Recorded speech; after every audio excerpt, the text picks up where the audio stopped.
ራ የኢትዮጵያ ቀንደኛ ጠላት። ደራሲ ወርቅአፈራው አሰፋ። ክፍል 10 ስትሬሳ ጣሊያን። ዛሬም ንዴት ውስጡን እያቃጠለው ነው። በተራ ክስ የተነጠቀው ስልጣኑ የህልውናው መሰረት ነበር። የተደበቀው ምስጢር ወደ ከፍተኛ የኃይል ሙላት የሚያሸጋግረው ምስጢር የሚያጠናበትና የሚያውቅበት ስልጣን ዛሬ ወደ ተራ አባልነት ወርዷልና የተደበቀው ምስጢር የሚያጠናበት እድልና አጋጣሚ አይኖረውም። የተደበቀው ምስጢር በማይታዩ ጌቶቻቸው አማካኝነት የሚያጠኑት በከፍተኛ የስልጣን ደረጃ ላይ ያሉትና የተፈቀደላቸው ብቻ ናቸው። ከተፈቀደላቸው መዝገብ ላይ ተሰርዟል። እድሜ ለፓብሎ ሪቬራ። ሰው ካወቀበት አምላክ ነው የሚል መርዝ ትምህርት አስተምሯል ብሎ ከሰሰው። የጌታችንን የማርዱክራ ቦታ የምትመኝ አንተ ማን ነህ ሲሉ በከፍተኛ ማስጠንቀቂያ ማዕረጉን ገፋው ተራ አባል አደረጉት። ለእሱ ሞትና በቃላት የማይገልጹት ውርደት ነበር። እድሜ ለፓብሎ ሪቬራ። ለአልቤርቶ ሪቬራ ኃያልና ልዕለ ሰብ ከመሆን የተሻለ የመጨረሻ ምርጥ ነገር የለም። ጥቂት ሲቀረው ነው ከመንገዱ የመለሱት። የኃያልነት ጫፍ እንደሚደርስ የምስጢሩን የመጨረሻ ጠርዝ እንደሚነካ፣ በዚህም ያለማንም እርዳታና ድጋፍ አምላክነቱን እንደሚያውጅ እርግጠኛ ነበር። ዛሬ ከተራነቱ ጋር አብሮ አለ። ዲቁናውን የተቀበለው የ11 ዓመት ልጅ ሳለ ቢሆንም ከዚያን ጊዜ ጀምሮ የፍሬሚሰንስ አባሉ ማንሊ ፒሆል አድናቂና ተከታይ ነበር። በአንዳንድ ሀሳቦች ላይ ልዩነት ቢኖረውም ለንባብ የሚጠቀምበት ክፍል ውስጥ ነበር። ሰፊና እጅግ የሚያምር ክፍል። መደርደሪያውን ከሞሉት መጽሐፍት በብዛት የሚታዩት የማንሊ ፒሆል እና የአልበርት ፓይክ ናቸው። ከፒሆል መጽሐፍት መካከል 3 ያህሉን ከመደርደሪያው አንስቶ ጠረጴዛው ላይ ያስቀመጣቸው። ዓለምን ያነጋገሩ ብቻ ሳይሆኑ ያናወጡ አለ በውስጡ። ብላክ ማጂክ፣ ዘ ሎስት ኬስ ኦፍ ፍሪሜሰነሪ፣ ዘ ሲክሬት ቲቺንግ ኦፍ ኦል ኤጅስ። በየተራ የሚያውቃቸውን ገጾች ከፈተና የሚስቡትን አረፍተ ነገሮች አነበበ። የሰው ልጅ በራሱ ፍላጎት የሚከውነው አንድም ነገር የለም። በዙሪያ የሚከወኑት ነገሮች የማይታዩ ፍጡሮች ተግባራት ውጤቶች ናቸው። ዙሪያችንን የከበበን የማይታይ ዓለም አለ። ብዙ ሰዎች ስለማይታየው ዓለም ምንም አይነት ዕውቀትና ግንዛቤ የላቸውም።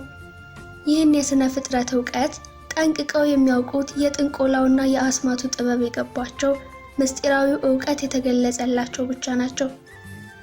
ልክ እንደኔ አለ አልቤርቶ ሪቬራ። ጥበቡ እየገባኝ ምስጢራዊ ዕውቀት እየተገለጸልኝ ነበር። እድሜ ለዚህ አንቀፍ ከዕውቀት መንገድ ያሰናከለኝ። ዳግም ወደ ንባቡ ተመለሰ።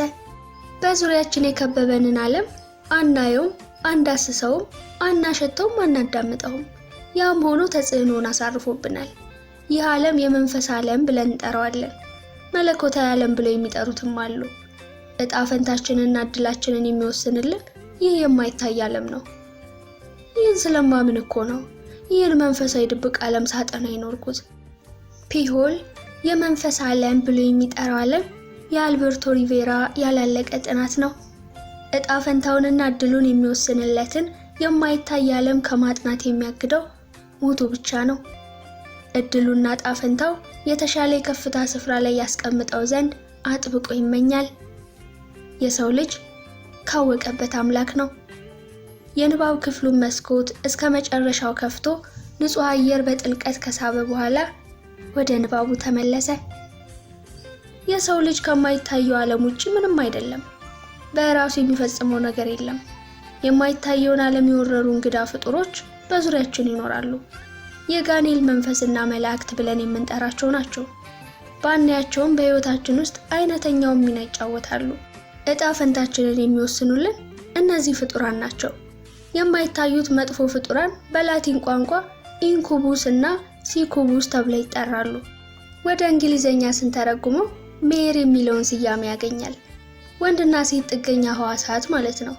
በቤተ ክርስቲያን አባቶቹ ቅዱስ አውግስቲን እና ቅዱስ ቶማስ ገለጻ መሰረት ኢንኩቡስ እና ሲኩቡስ ሰዎችን በመኝታ ሰዓት የሚበጠብጡ እርኩሳን መናፍስት ናቸው። በዚህ አልስማማም አለ በመስኮት ወደ ውጭ እየተመለከተ።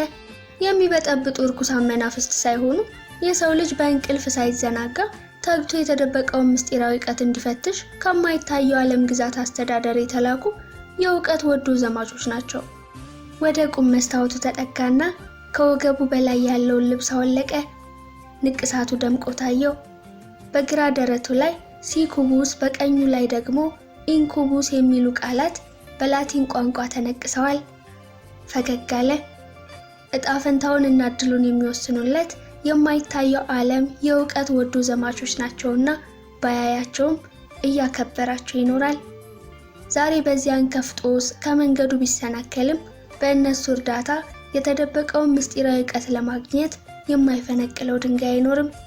ታላቁን ስልጣኑን እንዲያውቅ የሚፈቅድለትን ምስጢራዊ ዕውቀት ያሳጣውን ቁጥር 1 ጠላቱን ግን ሳይበቀል እንቅልፍ አይኖረውም፣ ያውም እስከ ተባባሪዎቹ። ክፍል 10 በዚህ ተጠናቀቀ። ክፍል 11 አዲስ አበባ ኢትዮጵያ። እስረኛውን ቄስ ከቀን ቅዠቱ ያባነነው በር ላይ የቆመው ጠባቂ ጥሪ ነበር። እዚያ አካባቢ ትልቅ ትንሹ ታዛዡ ነው። የገንዘብን ኃይል ቀደም ብሎ የተገነዘበ ቢሆንም እዚያ አካባቢ ለሚኖረው ጉልበት እርግጠኛ አልነበረም። አሁን ገንዘብ የትም ስፍራ ጉልበት እንዳለው አረጋግጧል። ያም ሆኖ የተወሰኑ ጠላቶችን እንዲሁም የሚንቁትን ሰዎች አላጣም። መልእክት አለ አለው ፖሊሱ ግራና ቀኙን በስጋት እየተመለከተ። ድምፁን በጣም ቀንሶ ነበር የሚያወራው። የቄሱን ጠቀም ያለ ጉርሻ የለመደ ጥቅመኛ ነው። ቁራጩን ወረቀት አስረክቦት ወደ ምድብ ስፍራው ተመለሰ። ቄሱ ወረቀቷን እየገለጠ ወደ ክፍሉ ተመለሰ። አምሳያን ስለተካልን እናመሰግናለን። ስለ ቀሪው ነገር አታስብ። በቃ መልእክቱ ይሄው ነበር። ድፍን ያለ። ምን ማለታቸው ነው ሲል ራሱን ጠየቀ። ስለ ቀሪው ነገር አታስብ። ልጅን አንቀባረን እንይዘዋለን። ረቂቁን አግኝተን እናቃጥለዋለን። በሀገር የጀመርነውን እቅድ እናሳካለን። የምትፈታበትን መንገድ እናመቻቻለን። አልገባውም። ዓለማዊ ነገሮችን እንደሚፈልገው ሳያሳካ እስር ቤት በመወርወሩ ቢበሳጭም ልጁን በመተካቱ ተጽናና። የህይወት መመሪያውን አስታወሰ። ተደስተ ኑር፣ ተደስተ ለመኖር የሚያስችሉን ነገሮች ለማግኘትም አስፈላጊውን መስዋዕትነት ክፈል። ይህን መመሪያውን ለልጁም ሲግተው ኖሯል። ልጁን ለቅጽበት አስታወሰው። አልጋ ወራሽ ልጁ፣ ሌላው ቀርቶ ወሲባዊ ቅብጥብጥነትን ሳይቀር ያወረሰው ልጁ፣ የአባቱን ቃል እንደ እግዚአብሔር ቃል የሚያከብረው ልጁ፣ ሐሳቡን ከልጁ ላይ መልሶ የራሱን ህይወት በትዝታ ቃኘ። የወሲብ ገጠመኞቹን ጭምር ፒያሳ፣ ካዛንቺስ፣ 22፣ ቦሌ፣ ከረን፣ ቀስተ ደመና፣ ሐረር ባር፣ ፍሎሪዳ፣ ኮንቲኔንታል፣ ሰሜን ሆቴል ወዘተ ያልተዝናናበት ቡና ቤት የለም። ህይወትህን ደስታ አትንፈጋት በሚለው መመሪያው ያላደረሰው ሆቴልና መቀነቷን ያላስፈታት ቀሚሷን ያላስወለቃት ሴት የለችም። ደግነቱ እንደ አንዳንድ አሰዳቢዎች እስከ ክብር ልብሱ ቆብና ቀሚሱ አይገባም። ዋና ዋናዎቹ ትውስታዎች ፊቱ ድቅና አሉ። ኮንቲኔንታል የዚያን ዕለት ከጠይሟና ስትስቅ ከምታምረዋ ልጅ ጋር ነበር። ደጋግሞ አንሶላ ተጋፏታል። አዳር ሳይሆን ደርሶ መልስ፣ አጭር ቆይታ። ቢሞት ውጭ አያድርም። ከፈለገ ቀን ትልቅ ሆቴል ይቀጥራቸዋል እንጂ ሌሊቱን ሙሉ ጠረናቸውን እየማገ ማሳለፉ ምቾት አይሰጠውም። አስማታዊ ፈገግታዋን አስቀድማ ጠፋ አለችው። ውልብ ሲል ይጎበኛታል። የጠየቀችውን ስለሚከፍላት ወሲብም ላይ ጎበዝ ስለሆነ መምጣቱን የምትጠባበቀው በጉጉት ነው። አለመች ብሎኝ አላት እየሳቀ። የሚጠጣውን ተመለከተች። ጎርደን ጂን። ሲያምረኝ ብቻ ነው ጎርደን የምጠጣው ያላትን አስታወሰች። ዛሬም ጎርደን እየተስለመለመች። አማርኛ ምንድነው ያማረ? ያላወቀች መስላ። የእናቴ ሙልሙል በልሽ። አይኖቹ የፍላጎት ቶን እየተፋ ደጃችን ምን ጠፍቶ ሁሉ ሞልቶ እያስካካች። በቂ ገንዘብ ስላልያዝኩ በካሽ አልከፍልሽም። በጥያቄ አይን ተመለከተችው።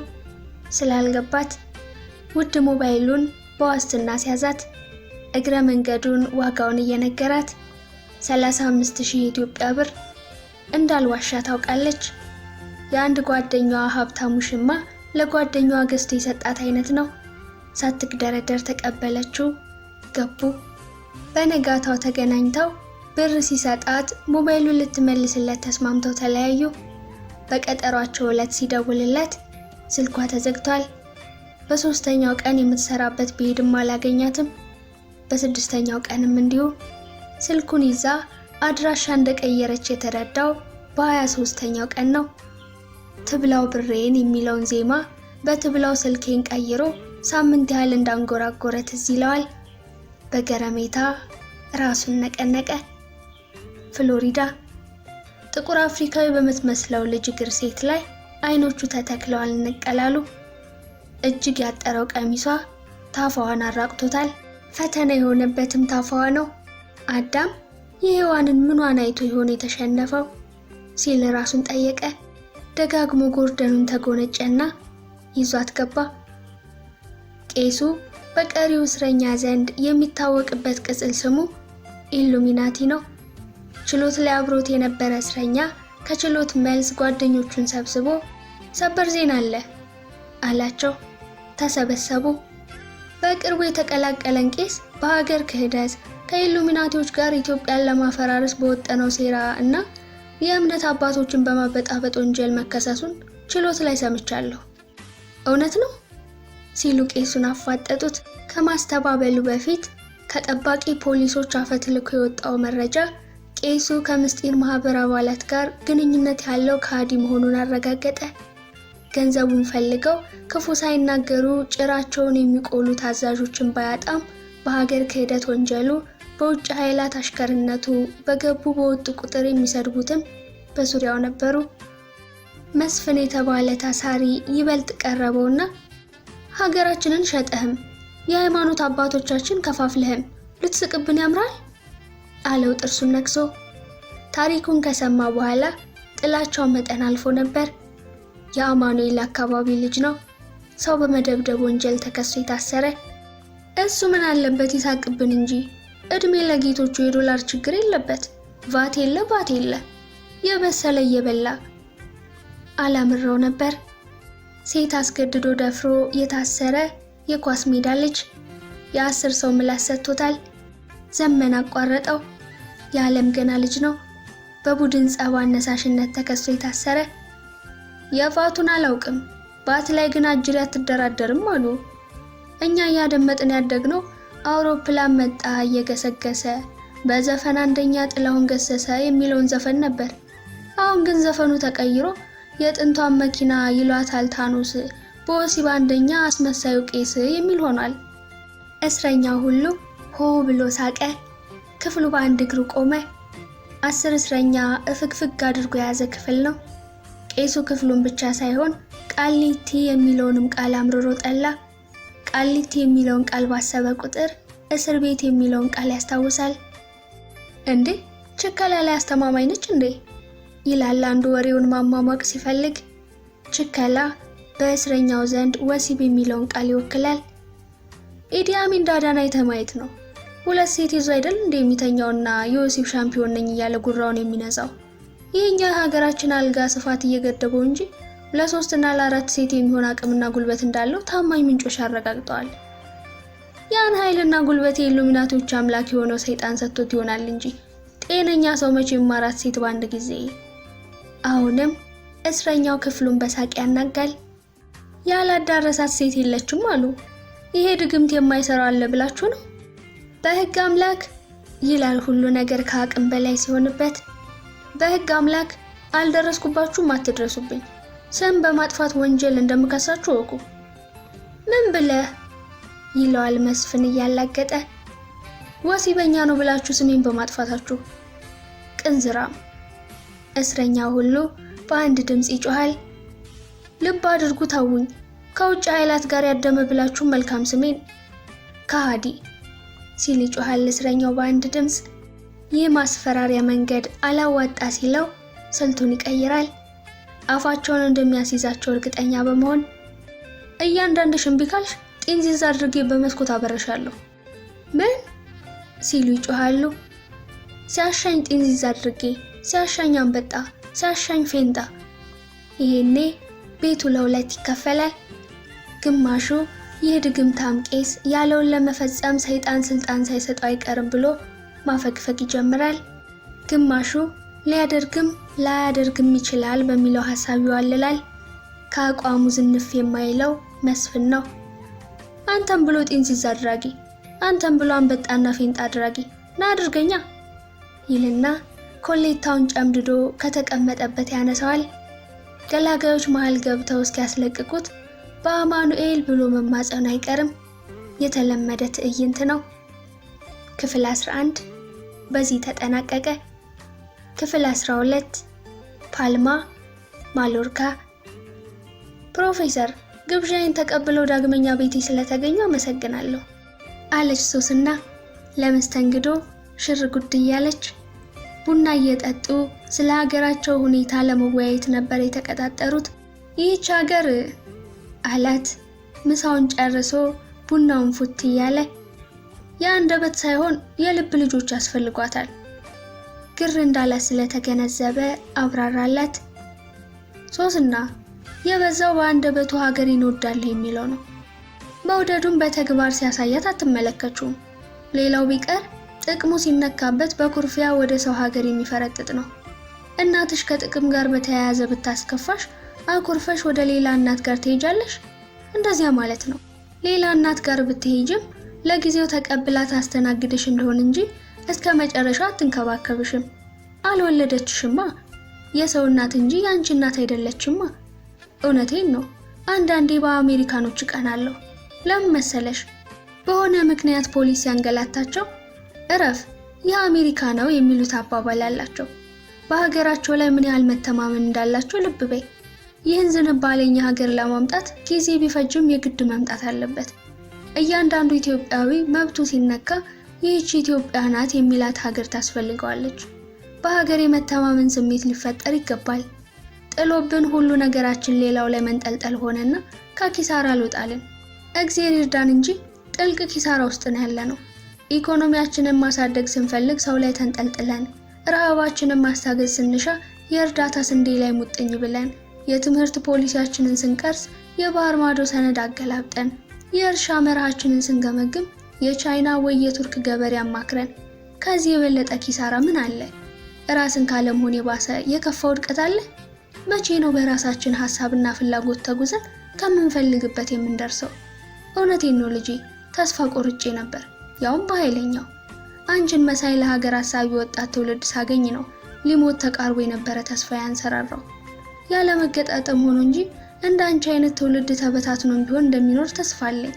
የማሰባሰቡ ኃላፊነት የእኔ የአንቺና የመሰሎቻችን ነው። ስንሰባሰብ በጋራ ችግራችን ላይ ማውራት እንጀምራለን። ከዚያ ወደ ራሳችን መመልከት እንጀምራለን። የራሳችንን መንገድ ቀያሽ ራሳችን እንሆናለን እንጂ ርዕዮተ ዓለምና የፖለቲካ ዘይቤ ከውጭ ኢምፖርት አናደርግም። በእንግሊዝ፣ በአሜሪካ ወይም ደግሞ በቻይና ሳንባ መተንፈስ አይኖርብንም። ይኖርብናል ብለን ድርቅ ካልን የደርግን ስህተት ነው የምንደግመው። አሁንም ማብራሪያ ስለፈለገች ቀና ብላ ተመለከተችው። ፕሮፌሰር ነብዩ ማብራሪያውን ቀጠለበት። በዘመነ ደርግ ልጅ እንደነበርሽ ገምታለሁ። በወቅቱ ሁሉን ለማገናዘብ በሚያስችለው አፍላ ዕድሜ ላይ የነበሩ ሁሉ በውይይት ክበቦች ውስጥ ይካሄዱ የነበሩ የማርክሲስት ሌኒኒስት ጥናቶችን በደንብ እንደሚያስታውሱ ተስፋ አደርጋለሁ። በተለይ በወቅቱ ዓለም እጅግ ያጨበጨበለትን ኮሚኒስት ማኒፌስቶን ማርክስ እንደጻፈው እየተነገረን ነው ያደግነው። አቤት በዚያን ጊዜ ለማርክስ የነበረን አድናቆትና አክብሮት! በተለይ ደርግ ማርክስን እንደ ፈጣሪ ያመለከው፣ ምስሉን በየስፍራው ሰቀለ። ከማርክስ አስተምህሮት ውጪ ወደ ውጪ ሲል አላዘነ፣ ከእሱ ሌላ ወደ ኋላ ሲልም አስተጋባ። ደርግ ተሸውዶ ነበር። ኮሚኒስት ማኒፌስቶን የጻፈው ማርክስ ሳይሆን የኢሉሚናቲ የሰይጣን አምላኪዎቹ የምስጢር ማህበራት መስራቹ አዳም ዌሻፕት መሆኑን አላወቀም። ሶስና አዳም ዌሻፕት ከ70 ዓመት በፊት በሮዝ ቻይልድ ቤተሰብ ትዕዛዝ የነደፈውንና በወረቀት ላይ ያሰፈረውን ማስታወሻ ነው ማርክስ ብሪቲሽ ሙዚየም በሚገኘው የማንበቢያ ክፍል ዳግም የገለበጠው። የጋሪ ያለንን ናንዴር ኮሊት ኮንስፓይሬሲ ብታነቢ እውነታው ላይ ትደርሽበታለሽ። ያን ጊዜ ኢየሱሳውያን በማርክስ ተጠቅመው በኢትዮጵያና በመላው ዓለም እግዚአብሔር የለም የሚል እምነትን ማስፋፋት ይፈልጉ ነበር። ኢየሱሳውያን የማርክስን ብሩህ አእምሮ የተረዱትን ያህል እግዚአብሔር የለም የሚለውን እምነት በፖለቲካ ዘይቤ ስም፣ በርዕዮተ ዓለም ስም በኢትዮጵያና በቀሪ ሶሻሊስት ሀገሮች ውስጥ ማስፋፋት እንደሚችሉ እርግጠኞች ነበሩ። ለጊዜውም ቢሆን ተሳክቶላቸዋል። ከፖለቲካ አጀንዳው ጀርባ ያለውን ድብቅ ሴራ ያልተገነዘበው ደርግ በሰማያዊ የደንብ ልብስ ታንቆ ከእኔ በላይ ፖለቲከኛ ላሳር አለ። በቀይ ሽብርና በነጭ ሽብር ስም ወንድምን ከወንድም፣ እህትን ከወንድም፣ አባትን ከልጅ፣ ባልን ከሚስት አፋጀ። የነ ማርክስ ሰይጣን ምስ ደም ነበራ።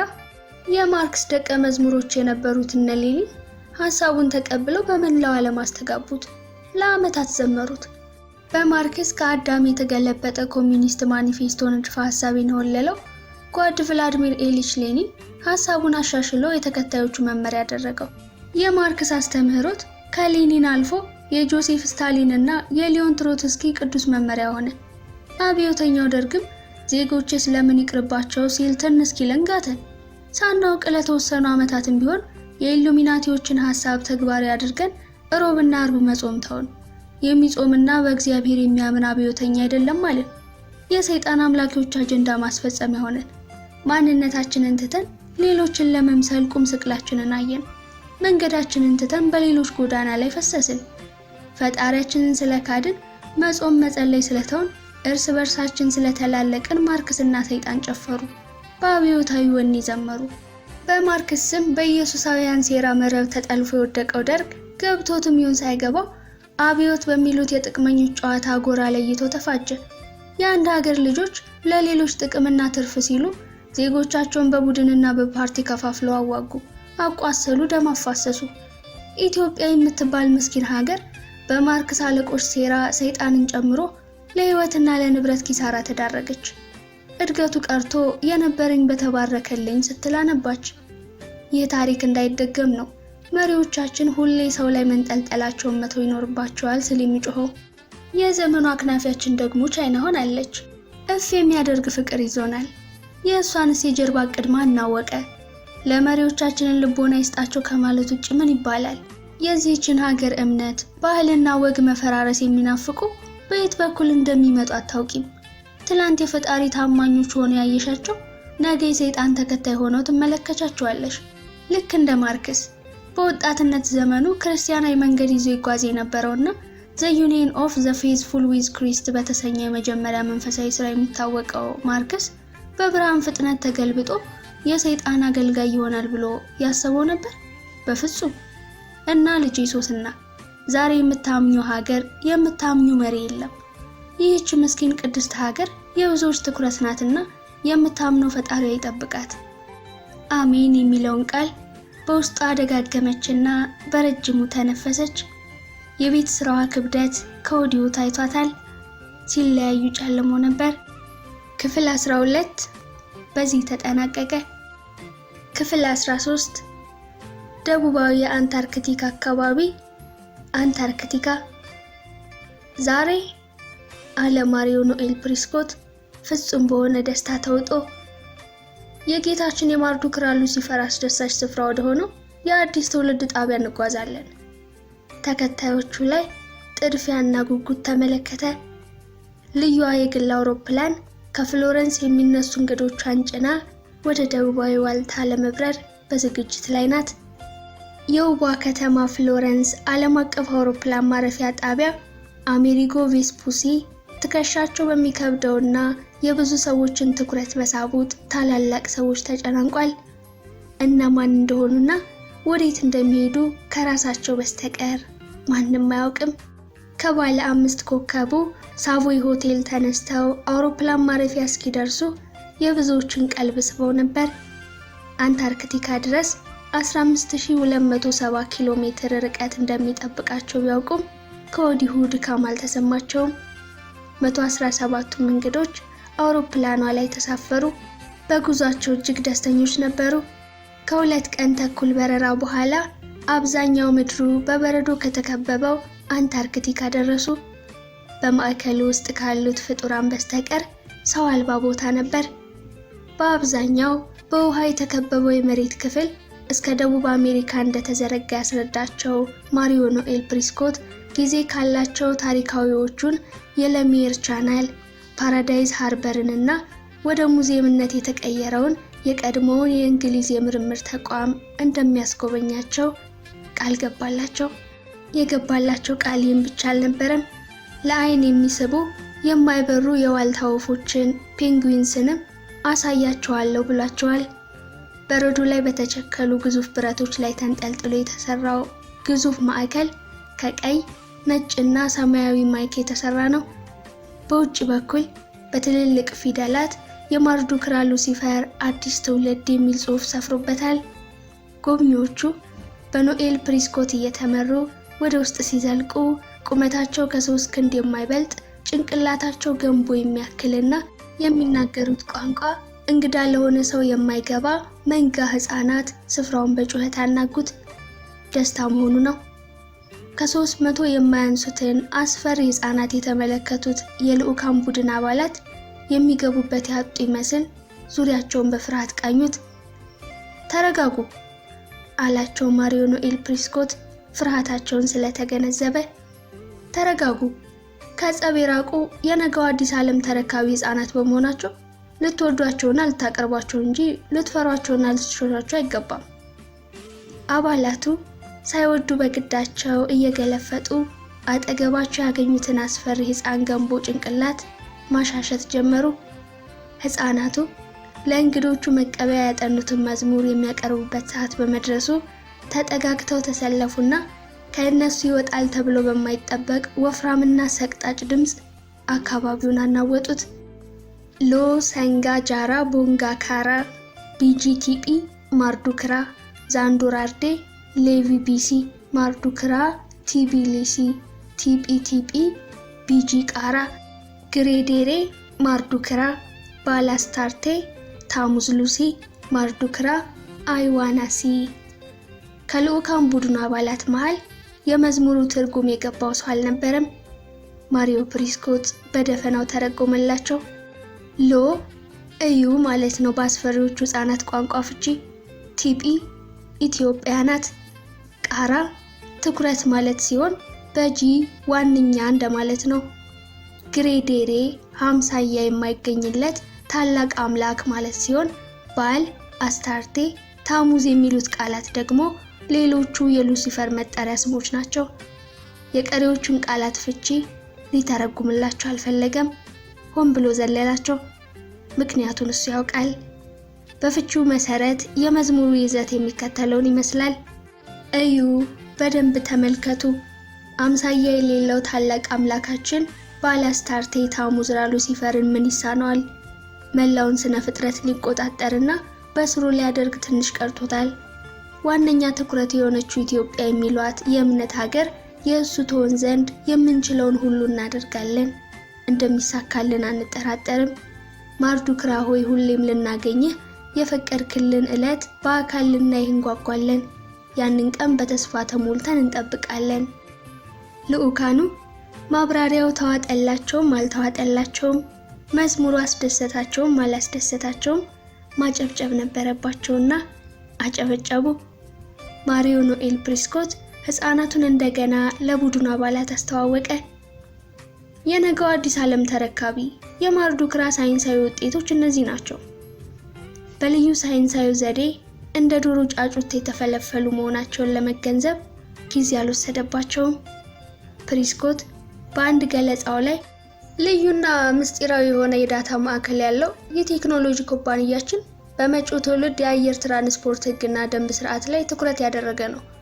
የአየር ትራንስፖርቱ ለጌታችን ለሉሲፈር ታዛዥ ይሆናል ብለን የምናስበውን መጪ ትውልድ ወደ አዲሱ የሰይጣን ዓለም ያለምንም ችግር በፍጥነት ለማመላለስ እንደሚጠቅመን በማመን ያቀድነውና ወደ ተግባር ለመቀየር እየተጋንበት ያለ ፕሮጀክታችን ነው ሲል ምስክርነትን የሰጠላቸው መጪ ትውልዶች እነዚህ መሆናቸው ነው ሲሉም ተገርመዋል። ህፃናቱ ከፕሪስኮት ማብራሪያ በኋላ ተጠጋግተው መሬት ላይ ተቀመጡ። ተወካይ አድርገው የመረጡት ህፃን ንግግር ሊያሰማ ወደፊት መጣ። ዙሪያውን በኩራት ከቃኘ በኋላ ንግግሩን ቀጠለ። ጌታችንን ማርዱክራን እናገለግል ዘንድ የመጪው ትውልድ አውራ የአዲሲቱ ዓለም ተረካቢ ሆነን ምንም እንኳን በሳይንሳዊ ዘዴም ቢሆን ወደ ምድር በመምጣታችን ኩራት ይሰማናል። አባታችን ማርዱክራ ሉሲፈርን እናመሰግናለን። ወደፊት በምድራችን ላይ ለሚከሰቱና ለሚታዩ የማይታመኑ እውነቶች ፊት አውራሪዎቹ እኛ ነን። በታማኝነታችንና በጥንካሬያችን ማርዱክራ የሚፈልገውን ውጤት በተግባር እናሳየዋለን። የወደፊት አዲስ ዓለም በማንሰስተው ጉልበታችን ራ እንደሚፈልጋት ትሆናለች።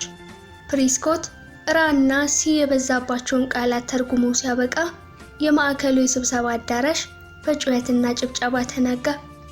ከህፃናቱ ተወካይ በኋላ ንግግር ያደረገው ከሌላ ዓለም ፍጡራንና የማይታወቁ በራሪ አካላት ጋር ልዩ ግንኙነት እንዳለ የተመሰከረለት የማርዱክራ ሉሲፈር የሌላ ዓለም ፍጡራን ጉዳይ ሚኒስትር ዊልዶን ሽናይደር ነበር።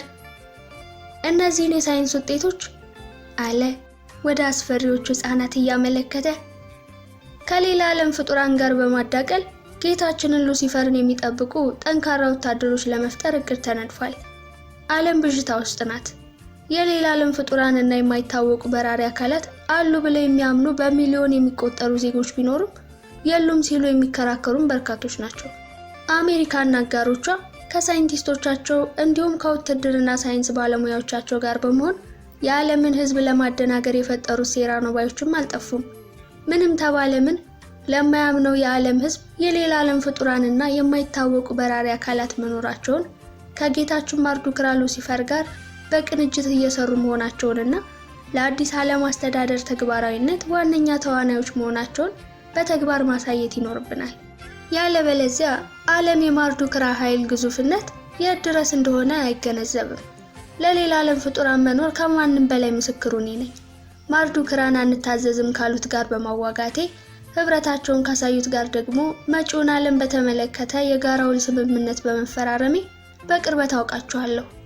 ከውል ስምምነታችን አንደኛውና ዋነኛው ማዕከል ውስጥ ከምትመለከቷቸው የማርዱክራ የሳይንስ ውጤቶች ጋር በማዳቀል ልዩ የሆነ የዘር ሐረግ መፍጠር ነው። ይህ የዘር ሐረግ ለማርዱክራ ሉሲፈር ፍጹም ታማኝ የቅርብ ዘብና ዓለምን በአንድ ዓለም አስተዳደር ህግና ደንብ ትመራ ዘንድ ነገሮችን ከስር ከስር እየተከታተለ የሚያስፈጽም የተመረጠ ኃይል የያዘ ልዩ ስብስብ ይሆናል። የጌታችንን የማርዱክራ ሉሲፈር ትዕዛዝ ለማስፈጸም የሌላ ዓለም ፍጡራንን በጥልቀት ማጥናት ነበረብኝ። ለጥናት ስንንቀሳቀስ በተፈጠረ ያለመግባባት ጭንቅላታቸው እንቁላል ከሚመስሉ የሌላ ዓለም ፍጡራን ጋር መዋጋት ነበረብኝ። ብቻዬን እንዳልመስላችሁ አጋሮች አብረውኝ ነበሩ። የሌላ ዓለም ፍጡራኑና በራሪ አካላቱ ከምድር ገጽ በታች በሚገኙ ዋሻ እንደሚኖሩ ደርሰንበታል። እነዚህ ፍጡራን ለማርዱክራ ሉሲፈር አገልጋዮች መሆን እንደሚገባቸው በማመናችን ከእልህ አስጨራሽ ጦርነት በኋላ በቁጥጥራችን ስር አውለናቸዋል። ባደረግነው ጥናትም ሁሉም ተመሳሳይ ባህሪ እንደሌላቸው ደርሰንበታል። አንዳንዶቹ ክፉና መሰሪዎች እንዲሁም በጥላቻ የተሞሉ ሲሆኑ፣ አንዳንዶቹ ደግሞ ደጎች፣ የዋሆችና ተባብሮ በመስራት የሚያምኑ በመሆናቸው ከኛ ከማርዱክራ አገልጋዮች ጋር እጅና ጓንት ሆነው ለመስራት ተስማምተዋል። አባላቱ አጨበጨቡ። ህፃናቱ የተባለው ስላልገባቸው የትንሽ ፓፓዬ ቅርጽ ያላቸውን አይኖቻቸውን አቁለጨለጩ። ዊልዶን ሽናይደር ቀጠለ። የተስማሙትን በማዳቀል ነው ልዩ የሆነ የዘር ሐረግ ለመፍጠር እቅድ ያዝ ነው። አጋራችን ለመሆን ከተስማሙት የወደፊት የማርዱክራ ባሪያዎች ጋር ዕለት ከዕለት ለመገናኘት በመላው ዓለም 7777 በአሜሪካ ደግሞ 777 በስራ ላይ የዋሉ የምድር ውስጥ ቤዞች ወይም ሰፈሮች ገንብተናል። እያንዳንዳቸው ከ77 እስከ 777 ሚሊዮን ዶላር ወጪ የጠየቁ ናቸው። እያንዳንዱ ሰፈር በምድር ስር ዋሻዎች ውስጥ በተሰሩ መተላለፊያ መንገዶች የሚገናኝ ሲሆን ሰፈር ከሰፈር የሚያገናኙ በማግኔት የሚሰሩ ባቡሮችም አገልግሎት ላይ ውለዋል። በሌላ ዓለም ፍጡራን ውስጥ 11 ያህል የተለያዩ ዘሮች እንዳሉ የደረስንበት ቢሆንም ከኛ ጋር ተስማምተው ለመስራት የተስማሙት 2 ብቻ ናቸው። ቀሪዎቹን በሂደት እንደምናሳምናቸው አልጠራጠርም። በእነሱ በኩል የጋራ ውል ስምምነቱን የፈረመው ቫሊያንት ቶር የሚባል ተወካያቸው ነው። ፔንታጎን ውስጥ ለ58 ዓመታት በታማኝነት እንዳገለገለና ከኛም ጋር ተስማምቶ መስራት እንደማያስቸግረው ነግሮኛል። ቫሊያንት ቶር 6 የእጅ ጣቶችና 6 የእግር ጣቶች ያሉት ፍጡር ሲሆን ደሙ ኮፐር ኦክሳይድ እንደሆነ በምርምር አረጋግጠናል። በቅድሚያ ከኛ የሳይንስ ውጤቶች ጋር የምናዳቅለው እሱን ይሆናል። ለማርዱክራ ሉሲፈር ባሪያ የሚሆን ምርጥ ዘር እንደሚሰጠን አንጠራጠርም። የጋለ ጭብጨባ ተሰማ። ሽናይደር ንግግሩን መጨረሱን ስለተናገረ ማሪዮ ኖኤል ፕሪስኮት መድረኩን ተረከበ። እስካሁን በተደረገው ገለጻ በቂ መረጃ እንዳገኛችሁ እርግጠኛ ነኝ። ትንሽም ቢሆን አሳሳቢ የሆነ የህፃናቱ ቋንቋ ነበር። የተመረጡ መምህራን ይመደቡላቸውና ለ6 ወራት ያህል እንግሊዘኛ ቋንቋን ያጠናሉ። የመጀመሪያዎቹ አጥኚዎች አዲስ የሚወለዱትን ያስጠናሉ። እንዲህ እያለ እንግሊዘኛን የሚናገር የማርዱክራ ሉሲፈር ልዩ ዘር ዓለምን ያጥለቀልቃታል። ሌላ የጋለ ጭብጨባ። ማሪዮ ኖኤል ፕሪስኮት እና ተከታዮቹ ተጨማሪ ቀናትን በአንታርክቲካ መቆየት አላስፈለጋቸውም። በነጋታው የለሚየር ቻናልን፣ ፓራዳይዝ ሃርበርን እና የቀድሞውን የእንግሊዝ የምርምር ተቋም ጎብኝተው ወደ ፍሎረንስ ተመለሱ። ክፍል 13 በዚህ ተጠናቀቀ። ክፍል 14 አዲስ አበባ ኢትዮጵያ፣ ዕለተ እሁድ ከቀኑ 8:45 የቄሱ መኝታ ተጋሪዎች ሰላም አልሰጥ ብለው እያማረሩት ነው። መተኛት ቢፈልግም አልቻለም። ራሱን ሊያጠፋ ምንም አልቀረውም። ጅብ ኪስህን ለመሙላት ብለህ የፈረንጅ እግር ላይ ትነጠፋለህ። መስፍን ነበር። ተኩላ የነጠፈች ላም ምኗ ይታለባል? ደረቅ ጡቷን ስትመገምጉ የሚሉት ነገር አታውቁምን? ነጮቹስ እሺ የለመደባቸው ዘራፊዎች ናቸው። አንተ ግን ምን ይሁን ብለህ ነው የሀገርህን ገመና ለነጫጭባ ለመሸጥ የተስማማኸው? ያውም ሰይጣንን ለሚያመልክ ነጫጭባ። ቱፍ አንተና ቢጤዎች ተቆጥራችሁ ነው 100 ሚሊዮን ገባን የምንለው? አላምረው ብስጭጭት ብሎ ተናገረ። እሱም በቅርብ አገኘ ነው እንጂ ሀገሪቱ የጅቦች ሀገር ከሆነች ቆይታለች። እሺ የት ሀገር ሄደን እንኖር? ሀገራችን ውስጥ ከቤተሰቦቻችን ጋር ሰርተን እንዳንለወጥ ይህን መሳይ ጅቦች አናስኖር ብለው ለስደት ይዳርጉናል። የጨካኞች ስለት በረሃ ውስጥ ይቀላናል። መንግስትም ጅቦችን ማሰር ብቻ ሳይሆን ያለ አግባብ የዘረፉትን ህዝብ አስለቅሰው የገፈፉትን ንብረት ውረስና ለሌሎች መማሪያ አድርጋቸው ብንል መች ሰምቶን? እናቴ ትሙት እንዲህ አይነት ጅቦችና ሌቦችን ሳይ እሳት ልቀቅባቸው ነው የሚያሰኘኝ። እኔ ለምን ታሰርኩ? ሰው ደብድቤ። ሰው ለምን ደበደብኩ? ንዴቴ ከቁጥጥሬ በላይ ሆኖ እንጂ ማን ወንጀል ሰርቶ መታሰር ይፈልጋል? እናቴ ትናፍቀኛለች፣ ልጄ ትናፍቀኛለች፣ ሚስቴ ትናፍቀኛለች። ይህን አስመሳይ ቄስ የመሰለች ሴት ጅብ ጦስ ሆነችብኝና የምወዳቸውን ተለየዋቸው። በሰላም መኖር ፈልገ የማትችልባት ሀገር ኢትዮጵያ ናት። ሰላማዊ ሰው ታስሮ ሌባው ደረቱን ነፍቶ የሚኖርባት ታሪካዊት ሀገር። ነስሩ መጣበት። አፍንጫው ውስጥ ሶፍት እየወተፈ ቄሱን በተቆጡ አይኖች ተመለከተው። መስፍኔ ነስርሽ መጣብሽ እንዴ? ሶፍት ልስጥሽ? ውሃ ላምጣልሽ? አላምረው ነበር። ደም ይፈራል።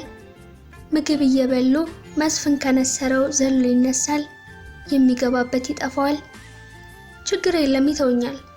ይህ ሸቃቢ ቄስ ያለፈ ህይወቴን አስታውሶኝ እኮ ነው። የመስፍን ንዴት አፍንጫው ላይ ናት። ታግሶ ማለፍ አይሆንለትም። ሲናደድ ይነስረዋል። አፍንጫው ውስጥ ሶፍት እየወተፈ ለእስር የተዳረገበትን ምክንያት በድጋሚ ይተርካል። ዛሬም ለ10 ምናምንኛ ጊዜ እየነገራቸው ነበር። ምን እንደሆነ ታውቃላችሁ? የሆነ መሬት አስተዳደር ውስጥ የማስጨርሰው የቤተሰብ ጉዳይ ነበረኝ። ከጉዳዩ ቀላልነት የተነሳ ግፋ ቢል ሳምንት ወይም 2 ሳምንት ብቻ እንደሚፈጅብኝ ነበር የገመትኩት። መች እንደገመትኩት ሆነ። ዛሬ ሲሄድ ነገና፣ በነጋታው ሲሄድ ከነገ ወዲያ። ሳምንት፣ ወራት፣ ዓመታት አለፉ። እልህ ውስጥ ገባሁ። እንደ ኳስ አንዱ ወደ አንዱ ይለቀኛል። ያኛው ይቀበልና ወደ ጓደኛዬ ይጠልዘኛል። ምን አለፋችሁ ሳይታጠብ እንደቆየ ብርድ ልብስ አሹኝ። አልፎ አልፎ ቅን አይጠፋምና በኃላፊነት ላይ የነበረች የድርጅቱ ሰራተኛ ይፈጸምለት ብላ የፈረመችበትን ወረቀት አስይዛ ወደ አንዷ መሐንዲስ ላከችኝ። ሰው ጅብ ይሆናል። ዛሬ ስትለኝ፣ ነገ ስትለኝ፣ ከነገ ወዲያ ስትለኝ ግራ ገብቶኝ ምን እንደፈለገች ጠየቅኳት። ንግግሬን በንቃት ሲከታተሉ የነበሩ አዛውንት ግድ የለም ልጄ የፈለገችውን ጠይቃት ስላሉኝ ነበር የጠየኳት። የምፈልገውን ለማወቅ 7 ሰዓት ላይ ከግቢው ውጭ ያለው ፎቶኮፒ ቤት ጠብቀኝ። ጠበቅኋት። በቀጠረችኝ ሰዓት መታ ምን እንዳለችኝ ታውቃላችሁ? ሼማይዝም እንዴ በነፃ አገልግሎት ስትጠይቅ። ጆሮዬን ተጠራጠርኩ። እሷ ማንም ፈርታ ደገመችልኝ። ስንት ነገር አለ፣ የቤት ኪራይ፣ የልጆች ትምህርት ቤት፣ በዚያ ላይ በቅርቡ ለሰርጌ ብዙ ወጪ አውጥቻለሁ። ጓደኞቼ እስር ቤት ነው ያሉት። ሰራ አድርጌ ወይ ከነሱ ጋር መቀላቀል ወይ ስራ መቀየር ነው የምፈልገው። ፍጥጥ ብላየችኝ። ጉቦ እየጠየቅሽኝ ነው? ጉቦ ሳይሆን የአገልግሎት ክፍያ ነው የሚባለው። 70 ሳንቲም አትጠብቂ። እንግዲያውስ ስትመላለስ ትከርማታለህ። ጥላኝ ሄደች። አለቃዋ ጋር ብገባ ሌሎቹን ባናግር እላይ በወጣ ታች ቦርድ ማንሰቶኝ። ለካስ ጠቅላይ ሚኒስትራችን አደገኛ ኔትወርክ ያሉት እኔ ያየሁትን አይተው ነው። ስመላለስ ብዙ ብሶቶችን ሰማሁ። የፍርድ ቤት ውሳኔ ተሰጥቷቸው እዚህ ከመጡ 4 እና 5 ዓመት ይፈጁ 10 ዓመት ሲንከባለሉ የመጡ አንድ አባት እንባቸውን እየጠረጉ 12 ዓመት ከአንድ ወሬ አሉኝ። ሀገሬ ውስጥ መኖሬን ተጠራጠርኩ። ለካስ ሚዲያው ስለ ሙስና የሚያላዝነው ለይስሙላ ነበር። ለካስ ጸረ ሙስና ኮሚሽን ሙስናን ለማጥፋት ባለ አቅም ይሰራል የሚለው ብሏል ለመባል ነበር። አይን በአይን ጉቦ የምጠየቅበት ሀገር ነዋሪ መሆኔን በተግባር አረጋገጡ። ሳሚ አጣሁ።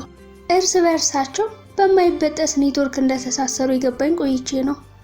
አንድ ቀን እሳት ለብሼ እሳት ጎርሼ ሄድኩና ለምን ጉዳይን እንደማትፈጽምልኝ ጠየቅኳት። ቀና ብላ እንኳን ሳታይኝ ስራ ላይ ነኝ አትረብሸኝ አለችኝ። ንቀቷ በገነኝ። ማንም ምንም አያመጣም። እብሪቷ አቃጠለኝ። ጉዳይን ትፈጽሚልኝ ዘንድ የግድ ላንቺ ጉቦ መክፈል አለብኝ? ጠረጴዛዋን በውጤ ነረትኩት። በህግ አምላክ አትስደበኝ፣ ያለ ስሜ ስም አትስጠኝ፣ ጉበኛ አትበለኝ። ተንጣጣች። ጉቦ ካልፈለግሽ ያለቀ ጉዳይን ፈጽመሽ አሰናብችኛ።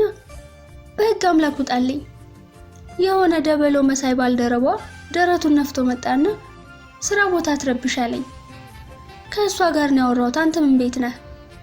ምርጥ 10 ሙሰኞች ስም ዝርዝር ቢለጠፍ የመጀመሪያው ደረጃ የሱ እንደሚሆን ሰዎች ሲያወሩ ሰምቻለሁ። ስነ ስርዓት። አላስተናግድህም ስላለች ወጣላት። እናንተ ስለፈለጋችሁና ስላልፈለጋችሁ ነው የምታስተናግደው? እና ምን ልትሆን ነው? የአባትህ ቤት መሰለ? የማን ነው ብሪተኛ? አለና ሊገፈትረኝ ሞከረ። ከዚህ በኋላ ንዴቴን መቆጣጠር አልቻልኩም። ሁለቱንም ወጥ በወጥ አደረኳቸው። የእሱን 2 የፊት ጥርሱን አረገፉለት። የእሷን ግራይን አፈረጥኩላት። መስሪያ ቤቱ ተረበሸ። አንጀቱ ያረረ ባለ ጉዳይ እሰይ በየቤቱ ወንድ አይጠፋም ሲል አሞካሸኝ። ፖሊሶች ተጠርተው መጡ። ሊመቱኝ ሲከጅሉ እንዳትነኩኝ ዋጋ ትከፍላላችሁ አልኳቸው። ፈርተው ይሁን አይሁን አላውቅም ተውኝ። ዛሬ ተፈርዶብኝ እስር ቤት ነኝ። ሳልወድ በግዴ ከቤተሰቦቼ ተለይቻለሁ። ዜጎችን በሙስና የሚያስጨንቁ ሌቦች ግን ዛሬም እያስለቀሱ የቢሮ ወንበር ያጣብባሉ። እነሱና ይሄ ጅብ ቄስ ተብዬ እንዲሁም መሰሎቻቸው ካልጠፉ የሰላማዊ ዜጎች መኖሪያ እስር ቤት ይሆናል አለና አፍንጫ ውስጥ ወጥፎት የነበረውን ሶፍት ቄሱ ላይ ወረወረው። ክፍል 14 በዚህ ተጠናቀቀ። ክፍል 15 ፓልማ ማሎርካ። ካርሎ ዛጋሚ በደረሰ የስልክ መልእክት ደንዝዟል። ደዋዩ ሰው ስልኩን ከግሬክስ ዚማንስኪ እንዳገኘው ነግሮታል። ዛጋሚ ከዚማንስኪ ጋር ያደረገውን የሬዲዮ ቃለ ምልልስ እንደሆነ መጥቀሱን አይዘነጋውም። ከቃለ ምልልሱ በኋላ ብዙዎች እየደወሉ ከጎኑ መቆማቸውን ነግረውታል። ጠቃሚ መረጃዎችን ያደረሱትም ነበሩ። የዚህኛው መረጃ ግን በ2023 ዓመተ ምህረት አለ ደዋዩ የዛጋሚን ድንጋጤ ከምንም ሳይቆጥር ከዓለማችን ሕዝብ 3 ቢሊዮን ያህሉን ለማስወገድ እቅድ ተይዟል። ዛጋሚ በልጥ ደነገጠ። ሰውየው ንግግሩን ቀጠለ። በፕሪስኮትና በተከታዮቹ የአዲስ ዓለም ስርዓት አቀንቃኞች ሐሳብና እምነት አሁን ያለው አብዛኛው ሕዝብ የማይፈለግ የአንበጣ መንጋ ነው። የዓለምን ሀብት ያለ ምክንያት የሚጨርስ። ይህን መንጋ አስወግዶ የማርዱክራ ተከታይ የሆነ አዲስ ትውልድ መተካት ግድ ይላል። ዛጋሚ ያስታወሳቸው የአንቶን ዛንዶር ሌቪ እርጉም መመሪያ ተከታዮችና አስፈጻሚዎች የምስኪን ህፃናትን አይምሮ ነጥቀው ለሰይጣን አገልግሎት ያዋሉ ወንጀለኞች፣ ፈንድቀው ያልጨረሱ ታዳጊዎችን ለሉሲፈር አምልኮ መስዋዕት ያደረጉ ጨካኞች። ሰውየው ቀጥሏል። ቁጥሩን ለመቀነስ የታሰበው ከእስያና ከአፍሪካ ነው፣ በበሽታ፣ በረሃብ፣ በጦርነትና በመሳሰሉት። ዛጋሚ ጣልቃ ገባ። ከእስያና ከአፍሪካ? አዎ ሲል ቀጠለ ደዋዩ። ከእስያና ከአፍሪካ በይበልጥ ደግሞ ከአፍሪካ ለማርዱክራ ሉሲፈር አገዛዝ አልመች ብላ ያስቸገረች ሀገር ያለችው በአፍሪካ ቀንድ ላይ ስለሆነ እነ ፕሪስኮት ያችን ሀገር ኢላማቸው አድርገዋታል። የዚያች ሀገር ትውልድ በአዲሱ የነራ ትውልድ ካልተተካ የአዲሱ ዓለም ስርዓት ተግባራዊ ስለማይሆን ከኢትዮጵያ ህዝብ ዛጋሚ ሶስናን አስታወሳት። ይህን ሴራ እንዴት እንደምታከሽፈው ባያውቅም ይነግራታል። ይቅርታ ማንነትን ለጊዜው ማንነቴን አልገልጽልህም። መረጃው እውነተኛ ለመሆኑ ማመን አለማመን ያንተ ፋንታ ነው። በዚህ ጉዳይ ላይ እንደምትሰራ ስለማውቅ ነው መረጃውን ያደረስኩ። ስልኩ ተዘጋ። ደዋዩ እንዳለው ሰዎቹ ህዝብን በጅምላ ከመጨረስ እንደማይመለሱ ያውቃል። ግን እስያንና አፍሪካን በተለይም ደግሞ ኢትዮጵያን የመረጡት። በተለይ ኢትዮጵያን የመረጡበትን ምክንያት ነግሮታል። ሶስና መፍጠን ይኖርብሻል አለ በውስጡ ረቂቋን አስታውሶ። ሴራው ህዝብ ዘንድ ደርሶ መክሸፍ እንደሚኖርበት ቢያምንም እንዴትና መቼ ለሚለው ጥያቄ መልስ አላገኘም። ሶስና ጋር ደውሎ በአስቸኳይ እንደሚፈልጋት ነገራት። በሳምንት 2 ቀን እንደ አስቸኳይነቱም በየቀኑ ይገናኛሉ። ቤቱ ሄዳ አገኘችው። የስልኩን መልእክት ነገራት። አስከሬን መሰለች። ሐሰት በሆነ ስትል ተመኘች። የሰውየውን መልእክት አምነህ ተቀብላል? የማልቀበልበት ምክንያት አይኖርም። ሶስና ሰዎች እኮ ከዚህም በላይ አስከፊ የሆነ ወንጀል ተዋናዮች ናቸው። 2023 የዛሬ 6 ዓመት አካባቢ ከምትወደው ወገኗ በርካታ ቁጥር በነ ፕሪስኮት ሴራ ሲጎድል በሐሳቧ ታይቷት አይኗን ጨፈነች። ለጊዜው ምንም ማለት አልቻለችም። ክፍል 15 በዚህ ተጠናቀቀ። ክፍል 16 ማንሃታን ኒውዮርክ። ያለፈ ታሪኩን ማስታወስ ባይፈልግም ከአይምሮ ሊያወጣው አልቻለም። ጥቁር ታሪክ እያለ ነው የሚጠራው። በወቅቱ በአሜሪካ ባህር ኃይል የመረጃ ክፍል ዋና ኃላፊና በሲአይኤ ቁጥጥር ስር ባለው የሌክ ቻይና አይምሮ ቁጥጥር ማዕከል ተጠሪ ነበር። የአሜሪካ ብቻ ሳይሆን የዓለም ቁልፍ ምስጢራዊ መረጃዎች በእጁ ነበሩ። ቁልፍ ሰው እንደነበረ አይዘነጋም። ከዕለታት በአንድ ርኩስ ቀን ተሳሳተ። ከኦማሃ ማህበረሰብ ፌዴራል ክሬዲት ዩኒየን ባንክ ውስጥ በተፈጸመ ቅሌት ላይ ተሳተፈ። በርካታ ሚሊዮን ዶላር ለግል ጥቅሙ እንዳዋለ የሲአይኤ ቁልፍ ሰዎች ደረሱበት። አቤት ደስታቸው! ቤቱ ድረስ ሄዱና እህሳ አሉት። ምን ፈለጋችሁ አላቸው። ከጀርባቸው የተደበቀ ተንኮል እየሸተተው። በፌዴራል ክሬዲት ዩኒየን ቅሌት ዕድሜ ልክ እስራት እናስፈረድብህ ወይስ? አማራጭ አልነበረውም። የግል ገመናውን ለመሸፈን ሲል አንድና ብርቅዬ ልጁን ጃስፐርን አሳልፎ ሰጣቸው። የት ይዘውት እንደሚሄዱ አልጠፋውም። ለልዩ ስልጠና በሚል ሰበብ ቢሰጡትም ከአይምሮ ቁጥጥር ማዕከላት ወደ አንዱ እንደሚወስዱት ያውቃል። ወደ ማዕከሉ የሚላኩት ታዳጊዎች ከገንዘብ ዘረፋና የወሲብ ቅሌት ጋር የተነካኩ ሴናተሮች፣ የባንክ ኃላፊዎች፣ የፖለቲካ ሰዎች ወዘተ ልጆች እንደሆኑ በስራ ላይ በነበረበት ወቅት ተመልክቷል። በዚህ ሰበብ ከባለቤቱ ከዶክተር ሚሼል ፓዝዶር ጋር ከፍተኛ ግጭት ውስጥ ገቡ። ህመሙን መቋቋም አልቻለም። ወራዳ አባትነቱ ሰላም ነሳው። ያጣውን ሰላም ለማግኘት ሲል ቤንዚን አርከፍክፎ ላይተር ለኮሰ። ሆስፒታል በገባ በማግስቱ ካሊፎርኒያ ፔሊካን፣ ካሊፎርኒያ ሰንዴይ፣ ዘ አድቮኬት እና ኤሮቴክ ኒውስ ኤንድ ሪቪው ተመሳሳይ ዜና ይዘው ወጡ። የቀድሞ የባህር ኃይል መረጃ ክፍል ዋና ኃላፊ ሎረንስ ፓዝዶር ራሱን አጠፋ። ችኮላቸው ባለቤቱን ሚሼል ፓዝዶርን እጅግ አበሳጫት። በ11ኛው ሰዓት በተአምር መትረፉን ጎኑ ሆና ያረጋገጠችው እሷ ናት። እያቃሰተ ሚሼል፣ ኃጢአቴ ከይቅርታ በላይ ቢሆንም እንደዚህ ሆኜ አትተኝ፣ ማን አለኝ ሲል ተማጸናት። አንጀቷ ተንሰፈሰፈ። ውድ ልጃቸውን አሳልፎ ቢሰጥም ልትጨክንበት አልቻለችም። ይቅርታ አደረገችለት። በቅርብ የሚከታተለውን ዶክተር የሥራ ባልደረቦች ይጨካከናሉ ስትል ጠየቀችው። አልገባኝም አላት። የተለያየ ሆስፒታል ውስጥ ቢሰሩም ስለ እሷ ሰምቷል። ምስጉን የሕክምና ባለሙያ መሆኗን። ቅዠታሞቹ የህትመት ውጤቶች ቸኩላ ያወጡትን ዘገባ ተመልክተዋል። ባለቤቴ ግን በተአምር ድኗል። ከሆስፒታል ደብቄ ይዤው እስከወጣ መዳኑን ማንም እንዲያውቅ አልፈልግም። ለምን? ተገርሞ ጠየቃት። ምክንያቱ ለጊዜው ምንም አያደርግልህም። ትከሻውን በግዴለሽነት ሰብቆ በሐሳቧ መስማማቱን ገለጸላት። ደጋግማ አመሰገነችው።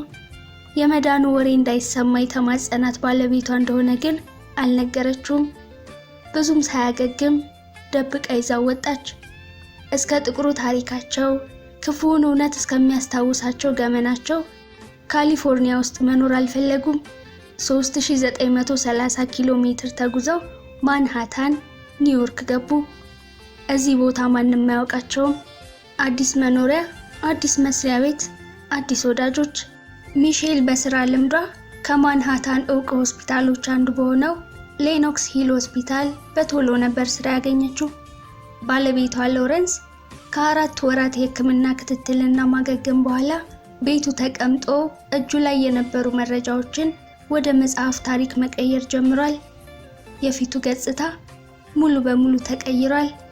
የድሮ ወዳጆቹ በሕይወት የማያውቁትም መልከ መልካሙ ሎረንስ የቫምፓየር ፊልም ገጸ ባህሪያት ይመስላል። በዚህ አይነት ሁኔታ ጊዜያት አለፉ። ለታሪኩና ለገጽታው መቀየር ምክንያት የሆኑትን ኃይሎች ሴራ ለማጋለጥ ለራሱ ቃል ገባ። አንድ ሰው አስታወሰ። አድራሻውን ፈልጎ ማግኘት ይኖርበታል። ሴራቸውን በማጋለጥ ረገድ በጋራ ወሳኝ የሆነ ሚና እንደሚጫወቱ እርግጠኛ በመሆኑ መላ ሰውነቱን ደስታ ወረረው። መዳኑ እንዳይታወቅ የፈለገው ለዚህ ነበር። ሚሼል ፓዝዶር በአጭር ጊዜ ውስጥ በምትሰራበት ሆስፒታል ዝነኛ ሆናለች። ዶክተር ከሷ ወዲያ ተብላለች። ታካሚዎቿ በአብዛኛው ዕውቅ የሲኒማው ዓለም ኮከቦች፣ ስመጥር የንግድ ሰዎች፣ ዘፋኞች፣ ፖለቲከኞችና የምክር ቤት አባላት ናቸው። በቁጥር የሚልቁት የግል ዶክተራቸው አድርገዋታል። ቤታቸው ውስጥ በሚያዘጋጁት ድግስ ላይ ይጠሯታል፣ ወዳጅነታቸውን ያሳዩታል። ይህም ሆኖ ያለፈ ታሪኳን የሚያውቅ አልነበረም። በዚህ ሁሉ ደስተኛ ብትሆንም ደስታዋ የተሟላ አይደለም። ልጇ ጃስፐር አጉድሎባታል። ቢሮዋ ውስጥ በስራ ተወጥራ በነበረችበት አንድ ዕለት የጥሪ ካርድ ደረሳት። ከከተማው ዕውቅ ፖለቲከኞችና የሕግ መወሰኛ ምክር ቤት አባላት ከአንዱ። ቢሮዋ ድረስ መጥቶ የሰጣት ራሱ ነው። ጥሪው ባለቤቷንም ይጨምራል። የሪፐብሊካን ፓርቲ አባሉ ኬኔዝ ቶማስ ፍላናጋን ካርዱን እየሰጣት፣ ዶክተር፣ በባለቤቴ ልደት በዓል ላይ ከባለቤትሽ ጋር እንደምትገኝ እርግጠኛ ነኝ። ባለቤቴ ልትተዋወቅሽ ጓጉታለች አላት። ጠሪ አክባሪ ነው። እንደምትገኝ ቃል ገባችለት። አድራሻውን ነግሮ ተሰናበታት። ባለቤቷ ከሰው ከራቀ ቆይቷልና እምቢ ይለኛል ብላ ፈርታ ነበር። ተቃራኒ መልስ ሰጣት። ከሰዎች መገናኘቱን ፈልገዋለሁ። ከ3 ቀናት በኋላ በወይዘሮ ሮዛ ፍላናጋን የልደት በዓል ላይ ተገኙ። መኖሪያ ቤቱ በእንግዶች ተጨናንቋል። የቀረ ሰው ዘር የለም። ፖለቲከኞች፣ አርቲስቶች፣ የባንክ ኃላፊዎች፣ የሕክምና ባለሙያዎች፣ የንግድ ሰዎች እና ሌሎችም። አብዛኛው ሰው በአበቦች ያጌጠውን መናፈሻ ነበር የመረጠው። መጠጥ በገፍ እየተጠጣ ነው። ጣፋጭ ቤርሙጥ፣ የካናዳውያኑ ተወዳጅ ውስኪ ቦርቦን፣ የቴኒሲ ተወዳጅ ውስኪና ማንሃታኖች አዘውትረው የሚጠጡት ራይ የብዙዎች ምርጫ ነበሩ። ዶክተር ሚሼል ፓዝዶርንና ባለቤቷን ወደ ዋናው ሳሎን ሲዘልቁ የተመለከተው ኬኔዝ ፍላናጋን አብረውት የነበሩትን እንግዶች ይቅርታ ጠይቆ ወደ እነሱ አመራ። ስለተገኛችሁ እጅግ አመሰግናለሁ። ሚሼል ባለቤቷንና ኬኔዝን አስተዋወቀቻቸው። ኬኔዝ ደንግጦ ነበር። በገጽታው አስፈሪነት እንደሆነ የገባው ሎረንስ የእሳት አደጋ ነው አለው ፈገግ ለማለት እየሞከረ። ሚሼል ስቅቅ አለች። በስፍራው የነበሩ ህፃናት መጫጫህ ጀምረው ነበር። ኬኔዝ ኦ በጣም አዝናለሁ ሲል ስሜቱን ከገለጸው በኋላ ህፃናቱን ለማረጋጋት ሞከረ። የእድምተኞቹ ቀልብ በነ ሎረንስ ላይ አርፏል። ኬኔዝ ባለቤቱን ጠርቶ በጆሮዋ ሹክ ካላት በኋላ ወደ እነ ሚሼል ይዟት መጣ። ባለቤቴ ሮዛ ፍላጋን ናት። ስለተዋወቅንሽ ደስ ብሎኛል አለቻት ሚሼል። እኔም በባለቤትሽ ላይ በደረሰው አደጋ አዝኛለሁ። አመሰግናለሁ። ቤታችሁ ስለሆነ ዘና በሉ አለችና ወደ ሌሎች እንግዶች ሄደች። ባለቤቷ ተከተላት። ብቻቸውን ሲቀሩ ሚሼል ሎረንስን በተፈጠረው ሁኔታ ተሰቃል አለችው። አታስቢ ፍቅሬ፣ ምንም አልተሰማኝም። አንደበቱ ይህን ቢልም ስሜቱ የሚናገረው ሌላ ነበር። በተለይ የሕፃናቱ ፍርሃትና ጩኸት ረብሾታል። ወደ ቤታችን እንመለስ። መቆየት ፈልጋለሁ። በቆይታው የሚፈጠረው መሳቀቅና ንዴት በእነዚያ የሰው ሰይጣኖች ላይ ያለውን ጥላቻ በእጥፍ እንደሚጨምርለት በማወቁ ነበር መቆየትን የፈለገው። ኬኔዚ እየተመላለሰ አጫውቷቸዋል። ወዳጅነቱን አሳይቷቸዋል። ሎረንስ እንዳይሰማው ቀልድ እየፈጠረ ሊያስቀው ሞክሯል። ባለቤቱ ሮዛም እንዲሁ። ከፖለቲከኞች መልካም ሰው ማግኘት ቢከብድም በእርግጥ ግሩም ሰው ነው አለ ሎረንስ በውስጡ። ባለቤቱ ሮዛም የሱ ቢጤ ናት። ባልና ሚስት ከአንድ ባህር ይቀዳሉ ማለት እንደነሱ ነው። ከዚህ ሰው ጋር ወዳጅነቱን ማጥበቅ እንዳለበት አመነ። ይህን ሰው ከተወዳጀው የምስጢራዊ ስፍራዎች ቁልፍ በእጁ መግባቱ አይቀርም። አምሽተው ነበር ወደ ቤታቸው የተመለሱት። ሎረንስ ብዙም አልተደሰተም፣ አልተከፋም፣ መካከለኛ ስሜት ላይ ነበር። ሚሼል ግን ዘና ፈታ ብላለች። ስሜቷን በመጠኑ ያዳመነው የባለቤቷ ገጽታ በእድምተኛው ላይ የፈጠረው ስሜት ቢሆንም ደስታዋ ሚዛን ደፍቷል። ልብሱን እየቀየረ በነበረበት ሰዓት ፍቅር ሲል ሚሼልን ጠራት። በመልበሻ ክፍሏ ውስጥ ነበረች። ደስ ብሎታል ወይም የሆነ ነገር ፈልጓል ስትል አሰበች። ደስ ሲሰኝና የሆነ ነገር ሲፈልግ ፍቅር እያለ ነው የሚጠራት። አቤት ውዴ። ወደ ነበረበት ሄደች። የሆነ ሐሳብ መጣልኝ። ምንድነው ሎረንስ? እኛም ኬኔዝንና ባለቤቱን ለምን እራት አንጠራቸውም? ያውም አንተ ፈልገህ። እቅፍ አድርጎ ሳማት። አመሰግናለሁ ሚሼል። ከኬኔዝ ጋር እጅና ጓንት እንደሚሆኑ እርግጠኛ ሆኗል። ከ10 ቀን በኋላ ሊጠሯቸው ተስማሙ። ክፍል 16 በዚህ ተጠናቀቀ። ክፍል 17 ይቀጥላል።